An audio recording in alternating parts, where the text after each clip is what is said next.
अबे बाबा सुन तो रहा है ईरान हमारी, कहीं ना कहीं से रजाकाराफी को सुन तो रहा है, पता लगाओ कहाँ से सुनना भाई ईरान ने ऐसा लग रहा है सुन ली हमारी। आपको याद होगा, आप जो अगर रेगुलर देख रहे हैं कि मैं बार बार ईरान से कह रहा था कि भाई देखो ब्रिटेन का बेस आपके ऊपर, हाँ वहां से फाइटर जेट उड़ रहे हैं, आप पर हमला कर रहे हैं डे 1 से ही, बिस्मिल्लाह करो दोस्तों। अब ब्रिटेन के अंदर ही जो एम्बेसडर है ईरान का, उसने इनडायरेक्टली धमकी दी है ब्रिटेन को और कहा है कि वो बेस और वो जगह, वो लोकेशन जो हमारे खिलाफ इस्तेमाल की जा रही है और जो बेस इस्तेमाल हो रहे हैं, कोई भी बेस हो, हमारे ऊपर ईरान पर हमला करने के लिए IRGC के द्वारा वो टारगेट लिस्ट पर हो सकते हैं, उन पर हमला हो सकता है। और हमला हो तो फिर कोई ये ना कहे कि हमें मार दिया और ईरान ने ऐसे किया, क्योंकि आपका अगर बेस ईरान के खिलाफ इस्तेमाल किया जा रहा है तो ईरान हमला कर सकता है। इजराइल है किसका भाई? किसी का नहीं है, इंसानियत के खिलाफ है इजराइल।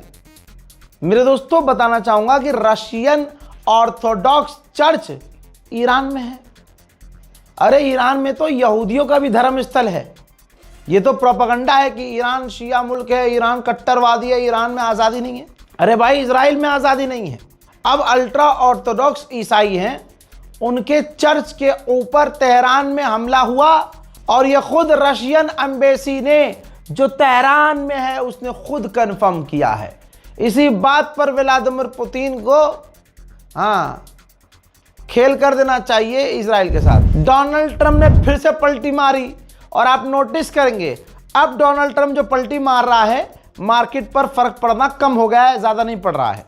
अब डोनाल्ड ट्रंप जिसने जीत का ऐलान कर दिया था और जंगबंदी की बात कर रहा था, अब कह रहा है कि ईरान की जो रिजीम अब आई है वो काफ़ी समझदार है, इंटेलिजेंस है और कम कट्टर है, पहले से बेहतर है। लीजिए, तारीफ भी करने लगा। फिर कहता है कि हमारे हिसाब से बात हुई तो अच्छी बात है, स्ट्रेट ऑफ हॉर्मुज़ खुल गया तो अच्छी बात है, वरना हम ईरान पर हमले तब तक जारी रखेंगे जब तक ये कमज़ोर नहीं हो जाते। अरे अभी कुछ दिन पहले तो ये कह रहा था कि कमज़ोर, भाई सुबह ही कह रहा था कि कमज़ोर हो गए हैं, हमने उन्हें मिटा दिया है। गुलाबी सुअर इसलिए कहता हूं मैं इसे। अब ईरान कमज़ोर हुआ है कि नहीं हुआ है ये देख लो। ईरान ने 1 घंटे के अंदर कई हमले किए हैं। ये देखिए, नए हमले का वीडियो भी ईरान ने लॉन्च कर दिया है, तो आप समझ लीजिए कि कमज़ोर कौन हुआ है। 10 दिन पहले तक ये गुलाबी सुअर कह रहा था कि अमेरिका में तेल के दाम नहीं बढ़ेंगे क्योंकि हमारे पास बहुत तेल है, बहुत स्टॉक है। अब तेल के दाम वहाँ अच्छे लेवल पर बढ़ गए भाई, मतलब $4 तो एक ही दिन में बढ़ गए। तो अमेरिकी सेनेटर ने रिपोर्ट शेयर की है। रिपोर्ट शेयर करने के बाद अमेरिकी सेनेटर ने ही, नेता नहीं कहा है अमरीकियों से कि अय अमरीकियों, नेक्स्ट टाइम जब आप पेट्रोल पंप, डीजल पंप पर होगे, गैस पंप पे होगे गैस भरवाने के लिए डीजल, तो आप हाई प्राइस देखकर फ्यूल के एक बार डोनाल्ड ट्रंप को शुक्रिया ज़रूर अदा कर देना। खबर आग की तरह फैली कि यूएई ईरान पर हमला करने के लिए अमेरिका इजराइल के साथ अपने फाइटर जेट कुदाएगा। तुरंत ईरान एक्शन में आया। अच्छा, बातें होने लगी, सवाल होने लगे, यूएई की गवर्नमेंट से भी सवाल होने लगा। तो फिर हुआ ये, असल में खड़े होने में बड़ी दिक्कत हो रही है, तो ये एक स्टैंड है, तो इसका थोड़ा सहारा ले लेता हूँ तो काफ़ी सहारा मिल जाता है। क्योंकि ऐसा होता है, तबीयत हो गई ख़राब बहुत ज़्यादा, ब्लड टेस्ट हो गया है आज, बस दुआ की अपील है। और क्योंकि भाई 32 दिन इंसान 24 घंटा काम कर रहा है, 24 घंटा ही काम कर रहा है तो तबीयत ख़राब होना तय है। मैंने अपने करियर में सबसे ज़्यादा मेहनत इसी टाइम की है, तो बस थोड़ा सा इसको इग्नोर कीजिएगा, बल्कि मैं इसको आया कर लेता हूँ।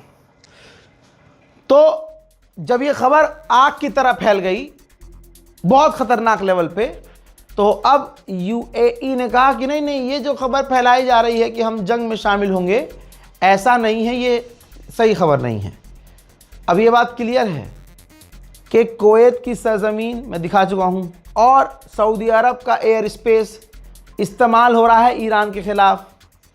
लेकिन ये छुप छुप के करने दे रहे हैं। और अगर यूएई जंग में कूदेगा भी तो ऐलान करके नहीं कूदेगा, ऐसे हालात हैं दोस्तों। उधर ब्लैकमेल कर रहा है नेटो को ट्रंप और अमेरिका का विदेश मंत्री। लगातार प्रेशराइज कर रहे हैं नेटो को, जलील कर रहे हैं कि ये डरपोक हैं, ये फट्टू हैं, इनकी औकात नहीं है अमेरिका के खिलाफ के बिना कुछ भी करने की, और आज हमें मदद की ज़रूरत है, उन्होंने कुछ नहीं किया। तो दोस्तों एक बार फिर से फ्रांस के राष्ट्रपति इमैनुअल मैक्रोन ने अमेरिका और उसके राष्ट्रपति और विदेश मंत्री के मुंह पर तमाचा जड़ा है और कहा कि स्ट्रेट ऑफ हॉर्मुज़ खुलवाने के लिए नेटो की फौज नहीं जाएगी। ये जंग नेटो की नहीं है और नेटो की जिम्मेदारी है। ये जंग उनकी है, उन्होंने शुरू की है तो उनकी जिम्मेदारी है। ईरान ने बताया है कि अब तक 1,15,000 सिविलियन बिल्डिंग यूनिट्स तबाह हो चुकी हैं और सिविलियंस को ही अमेरिका इजराइल निशाना बना रहे हैं। उधर भाई स्ट्रेट ऑफ हॉर्मुज़ से भी पीछे हट चुका है गुलाबी सुअर, फट गई है एकदम, फट के चार हो गई है उसकी चड्डी के चीथड़ हो गए भाई। कल कुछ और कहता है, आज कुछ और कहता है, अब हर चीज़ से पीछे हट चुका है। अब ईरान का भौकाल देखिए, ईरान का स्टेटमेंट चेंज नहीं होता है। ईरान के ऑफिशियल ने कहा कि स्ट्रेट ऑफ हॉर्मुज़ के लिए जो हम कानून बनाएंगे वो कानून तमाम जहाज़ों को फॉलो करना होगा। अमेरिका का कोई कानून स्ट्रेट ऑफ हॉर्मुज़ में काम नहीं करेगा। अब आप सुनिए, सऊदी अरब जो तेल एक्सपोर्ट करता है ना, दुनिया को बेचता जो है, वो 50% कम हो चुका है। तो इसका मतलब यह है कि ऐसे दर्जनों देश हैं जिनको सऊदी अरब अब तेल नहीं दे रहा है, ठीक, तो उनके यहाँ तेल और गैस की कमी हो सकती है। माशाल्लाह आपके यहाँ जो है गैस वैस के दाम 200 रुपये बढ़ चुके हैं। वहीं भारत के अंदर भी इसका असर देखने को मिल रहा है। जो बेचारे गरीब हैं वो और बुरी तरह से पीछे जाएंगे। बल्कि रिपोर्ट आपकी स्क्रीन पर है, बताया जा रहा है कि आज से ब्रेड और बिस्किट, चप्पल, जूते महंगे हो गए हैं, ठीक, 25% की महंगाई आ चुकी है, बढ़ चुकी है। 30 का ब्रेड अब आपको 35 में मिलेगा। आप समझ रहे हैं, मोदी सरकार चिंघाड़े मार मार के कहती रहे कि नहीं हम सब कंट्रोल कर रहे हैं, भाई ये फिर भी जो दाम बढ़ रहे हैं, महंगाई बढ़ रही, ये फिर भी मोदी सरकार काफ़ी मेहनत करके इसे रोकने में लगी है। अपना फंड खर्च कर रही है कि नहीं तेल पेट्रोल के डीजल के दाम इतने नहीं बढ़ने चाहिए। क्यों? क्योंकि भाई चुनाव होने वाले हैं। अगर अभी मोदी सरकार सबके दाम बढ़ा देगी तो आप वोट दोगे नहीं। तो ये चुनावी कैंपेन है मोदी का, जो महंगाई कंट्रोल करनी है। मोदी सरकार खुद पैसा खर्च करेगी और एक बार अगर जीत गई, ओहो हो, ये जो अभी से तुम्हें डिस्काउंट मिल रहा है ना सब दुगुना तिगुना करके वसूल लिया जाएगा मुन्ना। देखते जाओ आगे होता है क्या। ईरान के पार्लियामेंट स्पीकर ने बड़ी बात कही। उन्होंने कहा कि कहीं से भी कुछ भी कह दिया जा रहा है, अपनी रिसर्च खुद करो। कहीं से कुछ भी इसलिए कह दिया जा रहा है क्योंकि मार्केट को, समझ रहे हो, यही तो वजह है। डोनाल्ड ट्रंप जब बयान देता है तो मार्केट ऊपर नीचे होती है। तो इसका मकसद ये नहीं होता है कि ईरान क्या सोचेगा दूसरे, वो बस मार्केट ठीक करता है। यही वजह है कि अब डोनाल्ड ट्रंप आके कोई बयान देता है तो मार्केट पर फर्क नहीं पड़ता, क्योंकि अब दुनिया डोनाल्ड ट्रंप पर भरोसा नहीं कर रही है। वहाँ देखिए दोस्तों, तुर्की भी गिड़गिड़ा रहा है ईरान के आगे। तुर्की ईरान से बात कर रहा है, अपने जहाज़ों को स्ट्रेट ऑफ हॉर्मुज़ से निकलने की इजाज़त मांग रहा है।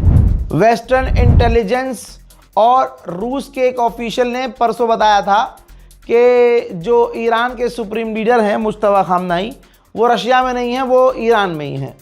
मैं इस पर ज़्यादा बोलना नहीं चाहता, ठीक। अब एक वेस्टर्न इंटेलिजेंस है, वो कह रही है कि IRGC ने पूरा देश अपने कंट्रोल में ले लिया है। न ईरान के राष्ट्रपति की कोई पावर है, न विदेश मंत्री की। जो वो कर रहे हैं वो अलग है, जो IRGC कर रही है वो अलग है। ये बातें कर रहे हैं और IRGC सिर्फ हमले, हथियार की ज़बान समझती है, वो इस्तेमाल हो रहे हैं। यहाँ तक कि वेस्टर्न इंटेलिजेंस ने कहा है कि ईरान के सुप्रीम लीडर मुस्तफा खामनाई को IRGC खुद ईरान के ऑफिशियल से मिलने नहीं दे रहे हैं। ब्रिटेन का द इकोनॉमिस्ट, देखिए वहाँ का मैगजीन है, क्या छापा है, जिसमें डोनाल्ड ट्रंप कुत्ते की तरह चीख रहा है, चाइना पीछे से मुस्कुरा रहा है और टाइटल है कि कभी भी अपने दुश्मन को मत रोको जब वो गलती कर रहा हो। मतलब यह है कि चाइना ट्रंप को ना रोके, वो ईरान से भिड़कर गलती कर रहा है, इसमें अमेरिका का बेड़ा गर्क हो जाएगा और चाइना का फायदा होगा। सोचिए, अमेरिका और इजराइल के आतंकी हमलों में ईरान में 10 नर्सें मारी गई हैं, बच्चे अनगिनत मारे जा रहे हैं। ये अमेरिका इजराइल की असलियत है। यूएई ने नागरिकता ईरानियों से छीन ली है, उनकी प्रॉपर्टी भी जब्त कर ली है। तो भाई पिछले 24 घंटे के अंदर 12,000 ईरानी ईरान लौट चुके हैं। उधर ईरान के ड्रोन को इराक के ऊपर अमेरिका ने इंटरसेप्ट भी किया है। देखिए,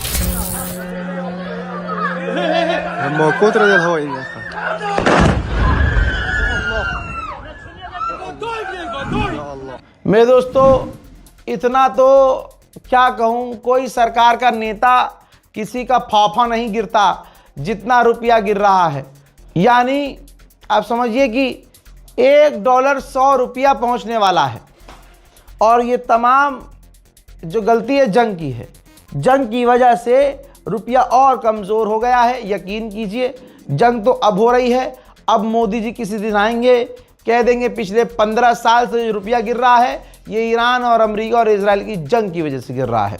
या आदित्यदार की एक फर्जी फिल्म बनवा देंगे मोदी जी, धुरंधर पार्ट 3, उसमें ये भी दिखा देंगे कि जो रुपया गिरा है ये गिरा नहीं है, इसको गिराया गया है ताकि जो नकली नोट खूब सारे छापे हैं पाकिस्तान ने, उसकी वैल्यू हर जगह कम हो जाए। कुछ भी कर देंगे भाई साहब। मोदी भक्ति में कोई भी आदमी कुछ भी कर सकता है। और जान लीजिए, इराक के कुर्दिश के इलाकों में अमेरिका के तेल के ठिकानों और दूसरे तेल के ठिकानों पर हमले हुए हैं।